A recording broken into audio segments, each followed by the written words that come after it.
So there was this evil man Zola, and he had a cannon gun. This cannon gun would be shooting balls, red colored balls, and these balls would be killing people. It was a very bad time. It was horrible, and people were dying all over. The police were not able to do anything. Every time they tried to kill or destroy this gun, it would reconstruct itself. It was simply indestructible. But we have to avenge. We have to take revenge from Zola's balls.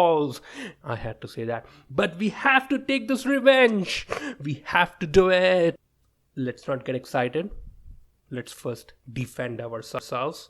Let's make a shield that can block these Zola's balls so that they cannot kill people. I hope you like my lame story. Let's go program it. The first step in this project is to create Zola's balls. We do this by creating a red colored circle on the screen. We will give it some motion so it looks like the cannon gun is shooting these balls. The ball is made to move from left to right, and every time it reaches the other side of the screen, it kills someone. Our task is to stop the ball from reaching the other side of the screen. Let's create the shield that can stop these balls. Every time the ball hits the shield, a life is saved. Let's give the shield some random movement, up or down, and see how many lives it can save.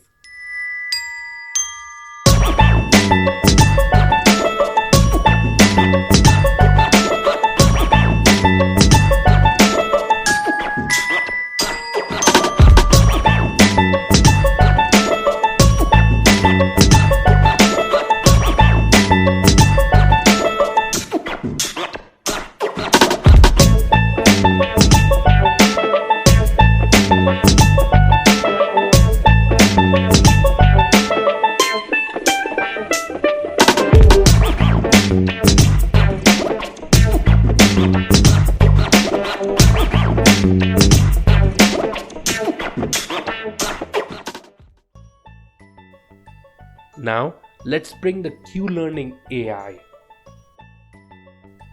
For those of you who don't know what Q-Learning is, in simple terms, it works on a feedback system. If the algorithm does a good job, you reward it. If it does a bad job, you punish it.